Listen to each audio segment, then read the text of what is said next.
What's Goosebumps like as an adult? It's a question I've been asking for the past 8 videos in this series, where I've gone back and reread the old books, rewatched the old TV episodes, and reassessed the classic Goosebumps stories from an adult perspective. And for the first 7 videos, everything was fine. I would get copyright claims from the company 9 Story Ireland, who legally owns the rights to the Goosebumps TV series, but I would just submit a dispute and 9 Story always released the claim. Well, they did, until the last video about One Day at Horrorland. When I sent in my usual copyright claim dispute, 9 Story rejected the dispute. I don't know what changed, if anything, but once a dispute gets rejected on YouTube, the only way to get around that is to contact them directly. So I sent an inquiry to 9 Story's PR email, and basically I was just asking what their company policy is on the use of content they own. If 9 Story doesn't want me to make videos like these that include clips from their TV episodes, then that's fine. I won't fight them on it. That's a pain in the butt. I just need to know that that's their policy, because I don't want to work on these videos for weeks just for them to put a claim on it. But anyway, I haven't heard back from 9 Story about this yet, and unfortunately, I'm not sure if I will hear back from them. If this is how it's going to be going forward, I do have a few ways of getting around it, like I may have to start using screenshots of key moments from the TV episodes instead of using clips, which is way less fun, but it would work. Or I could end up doing something more creative, like reenacting the scenes myself on a green screen. I don't know. A lot of the fun of including the TV clips is to see the actors in all their 90s acting glory. But the important thing is, we don't have to worry about that for this video, because for these books, there was no TV adaptation. And that's probably because they're 2 of the worst books in the series.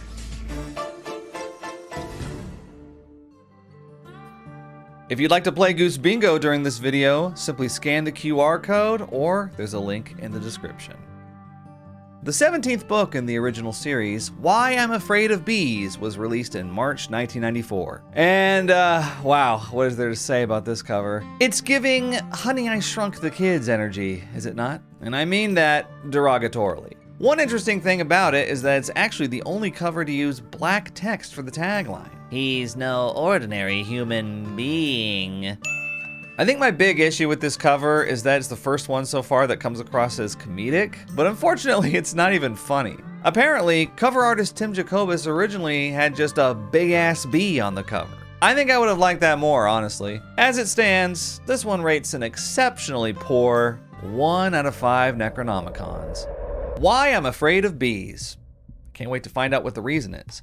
Before we get into the story, book number 17 is actually a very significant turning point in the original Goosebumps series. You see, according to the lawsuit between Scholastic and Parachute Press in 2002, some insider knowledge made public here is that only the first 16 Goosebumps books were written without any assistance from other writers. So it could be assumed from the statements here by Scholastic that from book 17, Why I'm Afraid of Bees, onward, the other 45 books in the series were written with assistance from Ghostwriters. Parachute Press, the other party in this lawsuit, and also a company co-founded by Mr. Stein's wife, Jane Stein, even concedes that starting with book 17, third parties were employed to assist Mr. Stein with the books. Despite all these statements, Mr. Stein himself claims that there were no ghostwriters involved, and he said this in a Reddit AMA, of all places. I wrote all the Goosebumps books myself.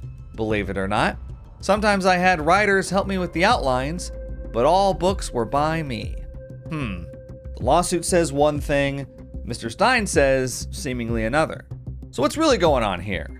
Well, in my humble opinion, we're about to witness a sudden dip in quality in the books from this point on. That's not to say that there still aren't good stories.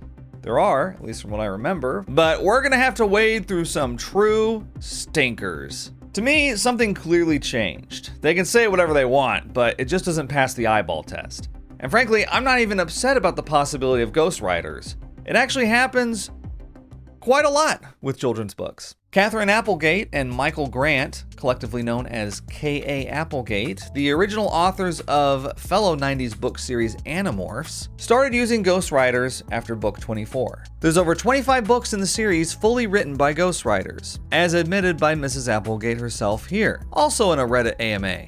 Funnily enough. Anyway, that's not even the tip of the iceberg when it comes to this ghostwriting thing. You may be familiar with the Nancy Drew mystery series written by author Carolyn Keene from 1930 to 1985. Except, well, Carolyn Keene doesn't exist. She's a collective pseudonym used by over a dozen different authors. The closest thing we have to the real Carolyn Keene is author Mildred Benson, who ghostwrote 22 out of the first 25 Nancy Drew books. When I tell you that I felt betrayed by this news, I mean, it was like finding out Santa Claus isn't real.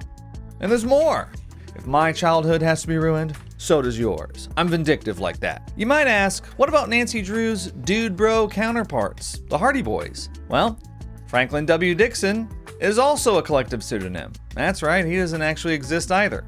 How about the Babysitters Club? Well, author Ann Martin wrote between 60 and 80 of them, which seems like a large percentage until you realize that's out of 213 books. Ghostwriter Peter Larengis apparently wrote over 40 Babysitters Club books himself. We don't know which ones though, because they all say Ann Martin on them. The Boxcar Children was written by author Gertrude Warner for the first 19 books, but, well, there's over 160 of them, so you do the math on that one. You know, at least they had the courtesy of listing Miss Warner as simply the creator of the series, starting with book number 20. Sweet Valley High was written by author Francine Pascal for just the first 7 books until she transitioned to overseeing a team of ghostwriters until the series ended at book 143. In fact, there was even a spin-off of Sweet Valley High called Sweet Valley Twins that was written by Jamie Suzanne. Now, just kidding, actually. Jamie Suzanne doesn't exist either. It's another collective pseudonym for an army of ghostwriters. One of those ghostwriters was actually K.A. Applegate, before they worked on Animorphs. So we've come full circle. Yeah, no wonder they ended up using ghostwriters. They started as ghostwriters themselves. And it was also out of necessity. In Catherine's own words, it was either go with ghostwriters or hang ourselves. Grim phrasing, but I get the point. She talks about how Scholastic expected them to write 14 books per year, and that was simply impossible productivity, especially with the newborn baby. I imagine Applegate's story is very similar to some of the others that I mentioned. You start out with a great idea for a book series, but then the series becomes a hit, and suddenly the publisher wants more and more stories. They want the gravy train to keep chugging. And you're like, well, you know, I wasn't planning on writing 200 monthly publicated stories. So you end up writing what you can, but your contractual obligations still need to be fulfilled. So all that to say, if this book really was produced with heavy assistance from ghostwriters, I understand why, especially for the time. It was very common, even in children's media. In fact, there was even a kids' TV show called Ghostwriter. Ghostwriter was a PBS show that ran from 1992 to 1995. I ended up watching it when I was 5 years old, and it was arguably my first exposure to horror. In the show, a group of 5 kids befriend a spirit that can rearrange text to communicate with them. Since he's a ghost, and he can write, they call him Ghostwriter. The series premiere is a 5-episode arc called Ghost Story, in which the kids try to stop a gang of masked gamers that are behind a rash of recent backpack robberies. They call themselves the Thabtos, which stands for 2 heads are better than 1. And as you can see, they have a mask on the back of their head too. That really used to freak me out. Anyway, the Thabtos all have code names, and when one of the Ghostwriter kids managed to infiltrate one of their secret meetings in episode 4, he has to introduce himself in the meeting by his code name. The only problem is, he doesn't know which code name isn't already taken by the other members. And he guesses incorrectly. Great Ripper. Hey, I'm the Great Ripper. So this is like a core memory for me, for whatever reason. The girl being like, hey, I'm Great Gripper. I guess it's the idea of being caught in a lie, like behind enemy lines, and Like, as a 5-year-old, these older Thabtos kids are kind of scary. That Great Gripper actress was 15 at the time, apparently. Teenagers are scary to little kindergartners like me. Or, at the time I was a kindergartner. So then the Thabtos gang puts their little lizard masks back on and they chase the Ghostwriter kids around the dark alley. I actually ended up having nightmares after watching this that these masked kids were chasing me around at night. It's funny watching it as an adult though, because apparently these Thabtos kids are just stealing money for an arcade tournament. That's him. He's the one who stole my backpack. What are you talking about? The Ghostwriter kids orchestrate a big standoff at the arcade. Oh, brother. What's the matter, guys? Can't make a move without your stupid mask on? We want our money back, Thabtos. Yeah, we want our money back. It's funny looking back and thinking about these little arcade dweebs giving me nightmares. I mean, hell, man, get me in that secret meeting today. At 37, I'd walk in while FaceTiming their parents. We'll see who's getting nightmares now. So I wish I could play Little League now. I'd kick some fucking ass. I'd be way better than before. Ghostwriter's still an interesting show, though. The kids ended up doing a lot of code breaking in this arc, which is something I've always been into. It seemed like it had a good focus on literacy and critical thinking. It's too bad it didn't last longer. But maybe that's because it had a weird preoccupation with being unreasonably scary. They had this one story arc where they had to fight this slime monster named Gooey Gus. You can just look at him. You laughing at me? You laughing at me? You're telling me that show was on PBS? Came on after like Wishbone or something? Yeah, I can kind of see why it got canceled. Although honestly, Wishbone got kind of freaky too. Like in Hound of the Baskervilles, or that Time Machine episode. Morlocks. Morlocks. Wow, they don't make them like that anymore. Well, anyway, let's rate this thing and get out of here. Oh, we haven't even talked about the book yet.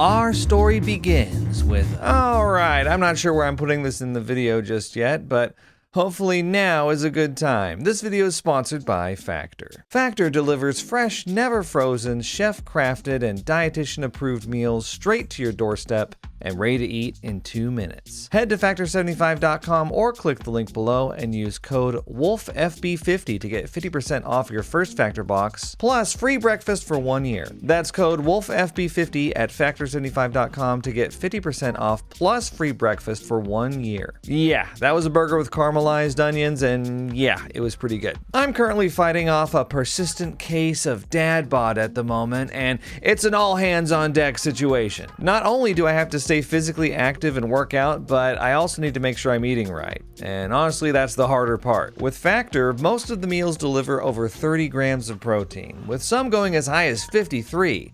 So I usually go for the high protein options. But if you have different goals, they have plenty of other options like Calorie Smart or low carb. Whatever your nutrition needs are, Factor's there to support. Head to factor75.com or click the link below and use code WOLFFB50 to get 50% off your first Factor box, plus free breakfast for 1 year. That's code WOLFFB50 at factor75.com to get 50% off plus free breakfast for 1 year. Big thanks to Factor for sponsoring this video. Now let's get back to the exciting conclusion of whatever the first book I'm talking about is.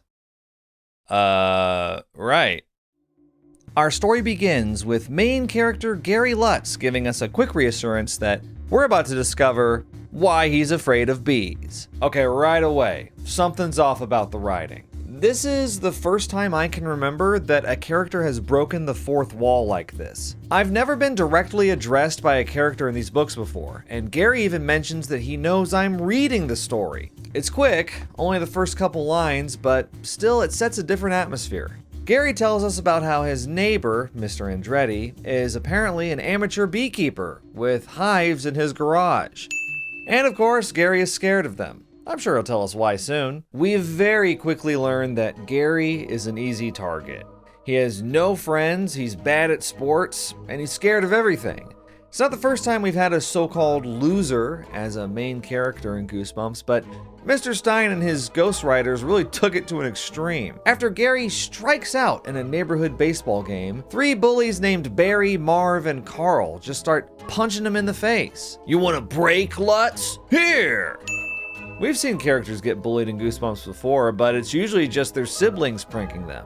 I don't remember seeing a character literally getting beaten up like this before. Who knew the B-Boy book was gonna be this violent? Everyone hates Gary Lutz. They call him Lutz the Klutz and try to avoid spending any time around him. Everyone shut up! Shut up, Lutz! Even the family cat, Klaus, isn't wild about him. See, here's some more suspicious writing.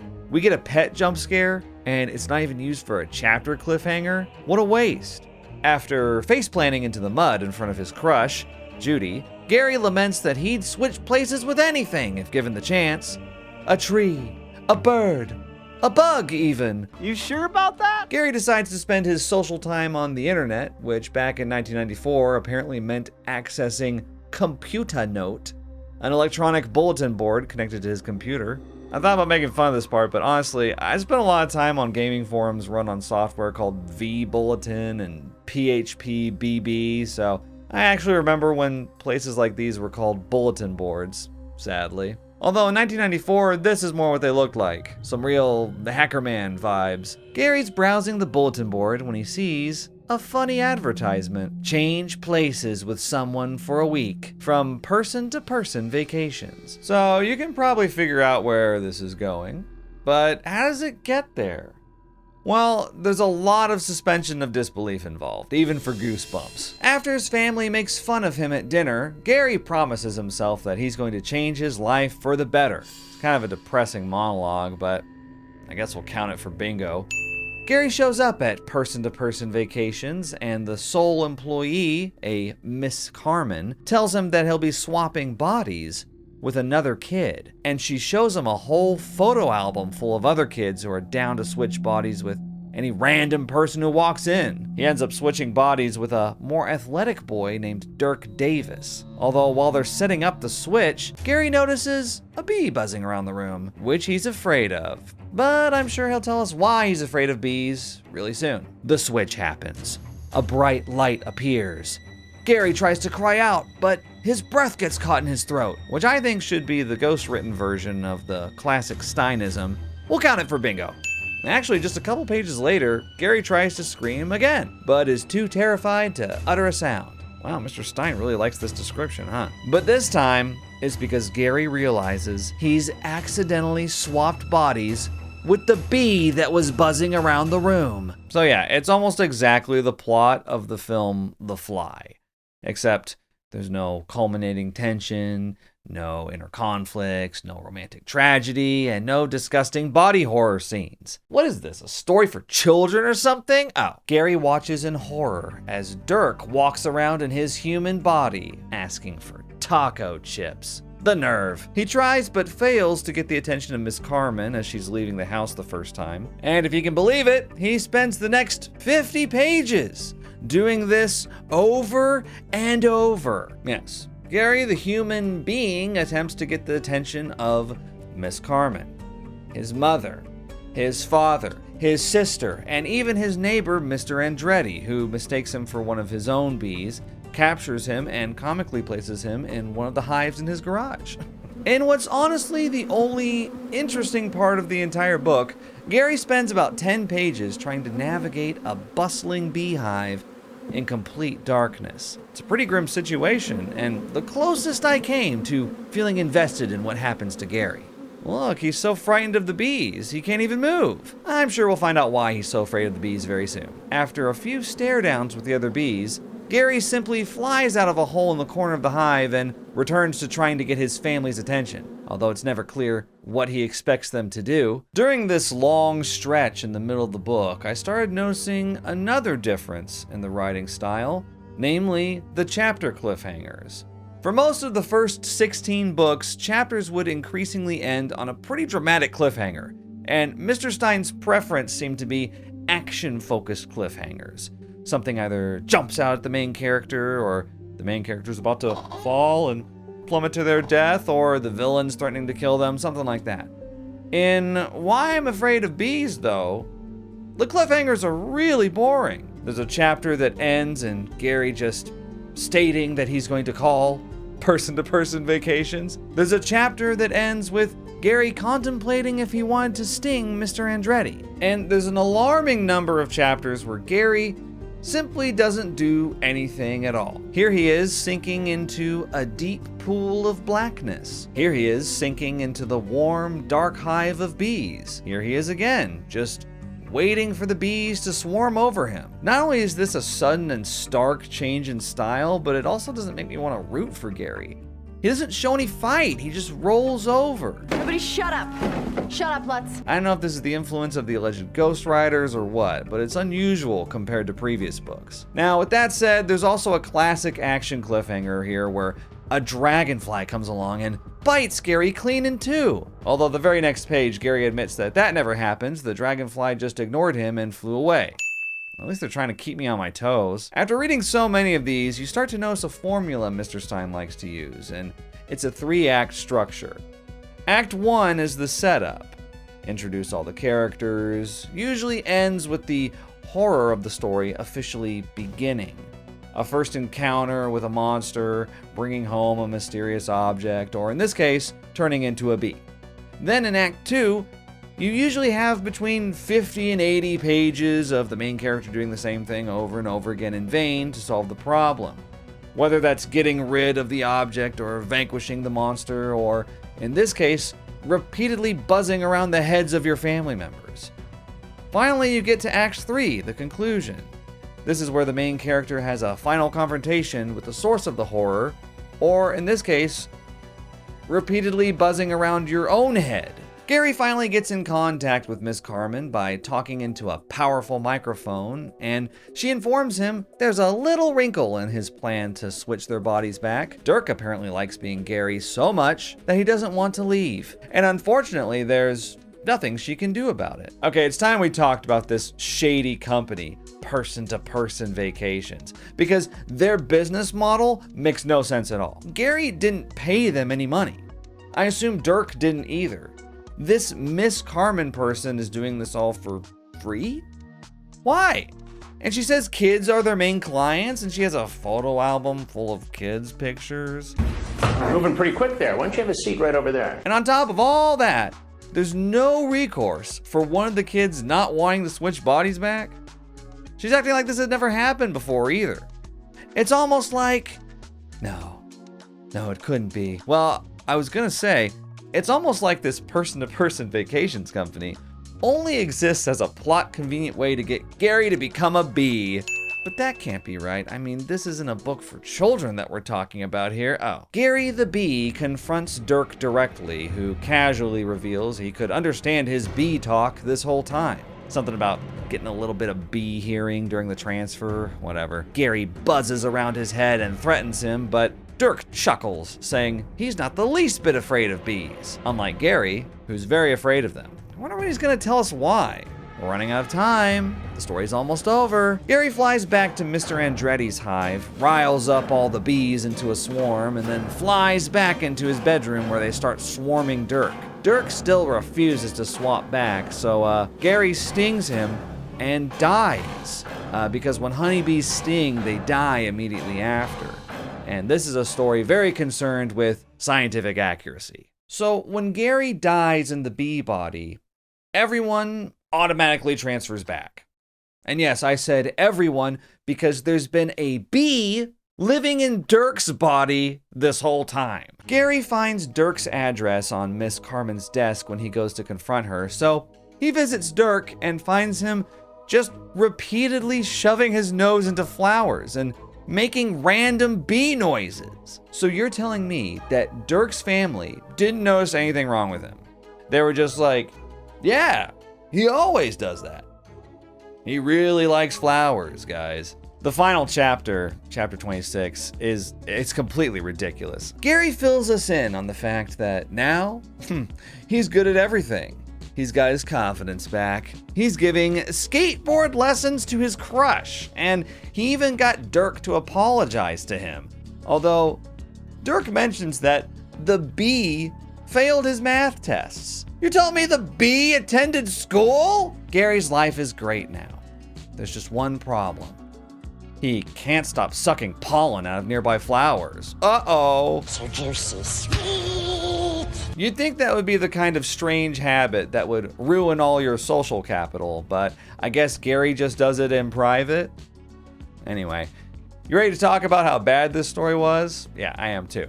But first, your bingo card looks a little empty. Let me help you out. There's not much sibling interaction in this story at all, but at one point, Gary's sister Chrissy pranks him with a rubber rat. Interestingly, Chrissy and Gary don't have a single positive interaction in this entire story. It's completely antagonistic. Mr. Stein likes having his siblings squabble, but there's almost always another dimension to the relationship shown. I guess the alleged Ghostwriters didn't want to give this story any heart at all. The idea that Mr. Stein allegedly only wrote an outline for this story and Ghostwriters actually filled out the final manuscript honestly makes a lot of sense to me after reading it. The main story beats follow classic Mr. Stein logic to me. He often draws inspiration from horror movies, in this case most likely David Cronenberg's The Fly, although possibly also Smith and Hickner's Bee Movie. And the 3-act structure here tracks with what he normally does. The finer details, though, are all off. There's none of the usual Steinisms in this one. No sour odor in the air, no legs feeling like rubber or jello, no raspy voices. And the phrase, "I tried to scream but no sound came out," happens a few times, but the wording's all wrong. The chapter cliffhangers are way less exciting. It definitely, to me, feels like there was a change in writing style between the last book and this one. I'm willing to speculate that these discrepancies may have been due to this being the first book written in a, shall we say, team setting, and hopefully it'll be ironed out for the future. Anyway, let's rate this thing. I won't waste your time with this one. Spine shivers, 1 out of 5. Only scary part was when he was inside the hive. The rest was basically just Honey, I Shrunk the Kids. Funny bones. All right. You know, I hate to admit it, but the idea of a bee in a kid's body being forced to take a math test is pretty funny. Actually, the last third of the book had some gems in it, like Gary hating Dirk so viciously that he stings him, even though he knows he'll die from it. And then you've even got 2 scenes where these kids are shoving their faces into flowers to suck up all the pollen. Hey, I'll be nice. 4 out of 5 funny bones. It's the only thing the story has going for it. Closet skeletons. You know, there's not really any actual twist. There's just kind of an, oh, that happened moment when their bodies swap back. So I don't think we can even give this any points here. 0. Overall grade, I hate to do this, but it's gonna be an F for me. Yeah, just terrible. But you know what? Even terrible Goosebumps stories get made into merch, apparently. Just look at all these. You got multiple shirt designs, a baseball cap, a school folder, even this Visa card. They actually sold this? Why? I've seen some fascinating Goosebumps merch while doing this series, like a "You Can't Scare Me" Mud Monster pencil topper, but this Visa card has got to top the list. The worst part about all this, we never get to find out why Gary's afraid of bees. Despite the title being "Why I'm Afraid of Bees," despite the first lines of the book literally saying, "Up until last month, I was afraid of bees, and when you read this story, you'll see why." Despite all that, we never find out. And in fact, by the end of the story, Gary's not even afraid of bees anymore. It should be titled "Why I'm Not Afraid of Bees," because we actually find out the reason behind that. We got clickbait into this one. Mr. Stein tricked us. It's like he thinks we're gullible. What does he think we are, a bunch of kids? Oh.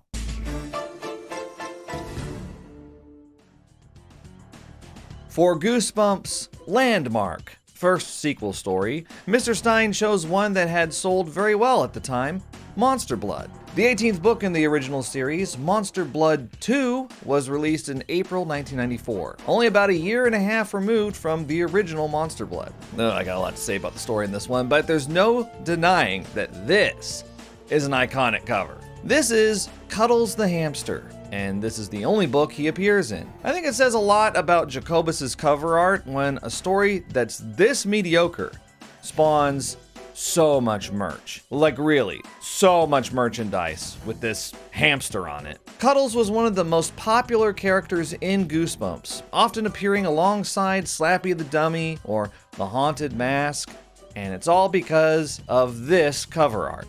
It's just that good. 5 out of 5 Necronomicons. Now, if for some reason you're watching these videos out of order and you don't know what Monster Blood is, first of all, there's a playlist link in the description. Feel free to start from episode 1. Okay, that's not a bingo square, by the way. I think you'll find that these squares aren't on your grid.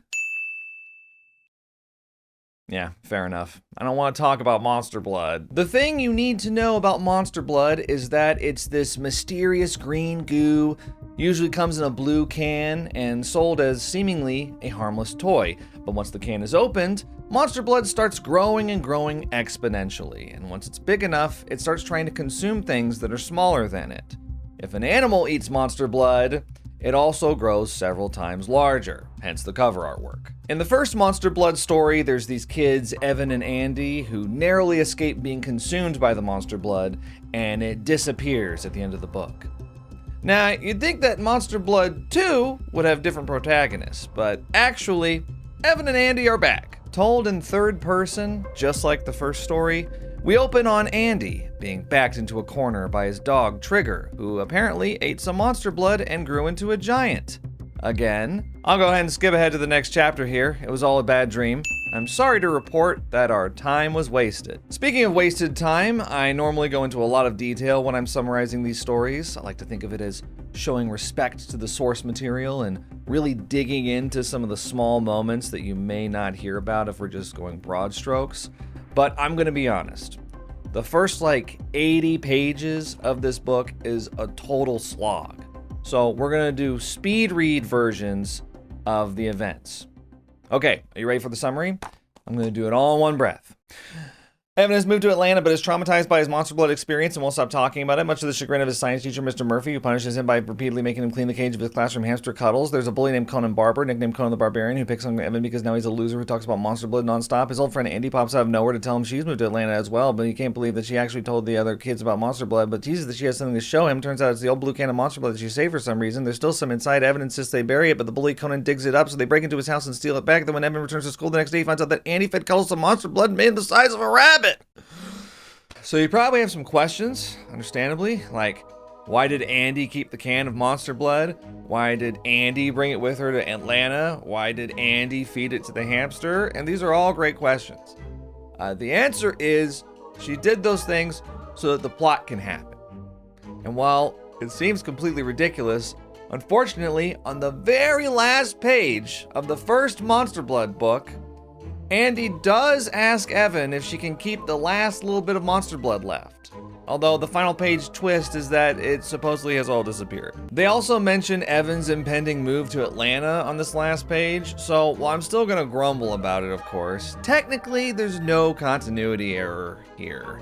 What is a continuity error, though, is that Evan and Andy are caricatures of their former selves in this book. They've been Flanderized. Andy, for example, was always a go-getter in the first book, but in this one, she's completely reckless. Every other page, she's playfully punching Evan in the stomach, or proposing they break into someone's house, or feeding the Monster Blood to a hamster. Why does Andy feed the Monster Blood to Cuddles the hamster? Well, I'll let her explain the airtight logic. She did it because she thought Evan would think it was funny. In her words, she thought it would give him a laugh. Right. That makes no sense at all. I liked Andy in the first book, actually, but in this one, I don't at all. And same goes for Evan. He's been reduced down to this Gary Lutz loser-style character with no friends other than Andy, ranting and raving about Monster Blood, literally shoved into lockers by Conan the Bully, and on top of it all, he fantasizes more than once about abusing the hamster. Evan fantasizes about throwing the hamster out the window, smiles at the thought of the hamster being flattened like a pancake, and even pictures Cuddles being baked in an oven. You know, I just remembered that in the first Monster Blood, Evan was constantly talking around his Aunt Catherine, who was deaf, and basically taunting her that she couldn't hear him. So maybe I've disliked him all along. Let me see what I said about him in the first video, actually. Evan, kind of a little Now, even though rabbits are like 10 times the size of hamsters, so-called science teacher Mr. Murphy blames Evan for overfeeding Cuddles. Kind of reminds me of when Evan's Cocker Spaniel grows to the size of a pony in the first book, and the veterinarian just shrugs their shoulders about it. A couple days later, Cuddles has burst out of his cage and has grown to 10 feet tall on his hind legs. Mr. Murphy is at a loss, demanding that Cuddles, quote, get down. Now don't let the evil looking hamster on the cover fool you. Cuddles basically does normal hamster things. He's just 10 feet tall. He chews up the wooden classroom chairs, he flattens Mr. Murphy's desk, he picks up the bully Conan in his mouth and flings him around. Like, I get it, I would be terrified of a 10-foot hamster too, mostly because hamsters are notoriously territorial and solitary animals. But Cuddles is pretty chill, all things considered. Evan decides he's going to eat some monster blood himself, so he can become bigger than Cuddles in order to neutralize him. These kids are just non-stop great ideas. He stuffs some monster blood into his mouth and goes to confront Cuddles. They end up wrestling for a few pages, but just as Evan loses the wrestling match, they both suddenly return back to their regular size. Would you like to know why they suddenly shrank back? Are you sure? There's no going back. Once you know, you know. I don't want to burden you with this knowledge if you're not ready. Are you ready for the truth? Okay, here's why they shrunk back. Andy examines the monster blood can closely and excitedly reports that the expiration date was today. The monster blood simply expired. Wow, what a cop-out. Isn't that just terrible? This monster blood can, by the way, is emphasized several times in the book by Andy to not contain any significant information of any kind. So not only is it a lazy conclusion, there's also contradictory foreshadowing.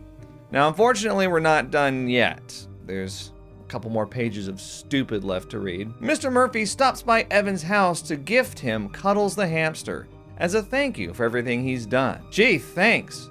I'm sure Evan needs the daily reminder of his trauma wrestling the giant cherry-eating hamster. What was he thinking with this? Then Andy reveals that her parents, who are away in Europe, sent home a brand new can of monster blood that they found in Germany. She even reveals that she opened it. Evan decides to leave the can of monster blood in his room with Cuddles, and the book ends with him returning to discover in horror that Cuddles is eating it somehow. You know, they're just not the fizziest cans in the fridge, are they? They've learned nothing. They don't respect the trauma they've undergone, and so they're doomed to relive it over and over.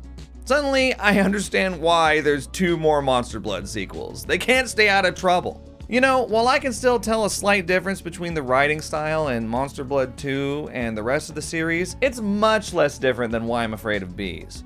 For one thing, the Steinisms have returned in full force. Get your bingo cards ready. Constant mentions of sour breath or sour odor. And we even got a mouth feels like cotton mention. Finally, and unfortunately this won't count for bingo because it wasn't phrased in third person, but Evandy constantly referred to things as a riot. Mr. Stein was either more involved with this book than the last one, or the alleged Ghostwriters got better at imitating his style. Alleged Ghostwriters. Alleged. It's very important I have that there. The book fell on the ground. It's time to rate this thing. For spine shivers, hate to repeat myself here, but it's a 1 out of 5. There's a giant hamster around for like 10 pages at the end, and he doesn't hurt anybody or do anything sinister besides damage some property. Snooze. Funny Bones, I'll go ahead and give it a 2. I didn't like any of the characters, but the banter they had was kind of funny at times, and honestly, there's also plenty of humor at the book's expense too. The characters have dumbfoundingly bad decision making, especially around using the monster blood, and I don't know, it's funny to think about. I guess ultimately it's funny because of how bad it is. So not necessarily a good thing. You might would have rather had a 1 here. Closet skeletons, please. The monster blood expires. That's a 1 out of 5, and I'm being generous. All in all, it was pretty bad, but not quite as unforgivably boring as the B book. I'm giving Monster Blood 2 a D. So the books today have been an F and a D. It's too bad we couldn't reverse it, because then we'd be D to F. Yeah. Let's take a quick look at the Dread Sheet. This keeps track of all the grades given out so far. By the way, I've been thinking of something we could do with this other than just looking at it and casually nodding our heads. In the description, I've left a link to a blank PNG version of the Dread Sheet where you can fill in your own grades. Feel free to fill one out and send them to me on Twitter or Instagram with the hashtag DreadSheet. And who knows, I may feature it in an upcoming episode of Revisiting Goosebumps. We might even roast your grades. So only send one to me if you're okay with that. I'm excited to see your takes. Another episode of Revisiting Goosebumps in the books. So we had a couple stinkers. It's bound to happen. But as Mr. Stein gets better and better at working with his ghostwriting team, alleged ghostwriting team, we'll start getting some gems again. In fact, next time we have a couple fan favorites. Deep Trouble and The Scarecrow Walks at Midnight. The Shark and the Scarecrow, if you will. Working title. Honestly, I don't remember these two, at all. Knowing that Mr. Stein is often inspired by classic horror movies, though, thinking this one might be like Jaws? You're gonna need a bigger boat.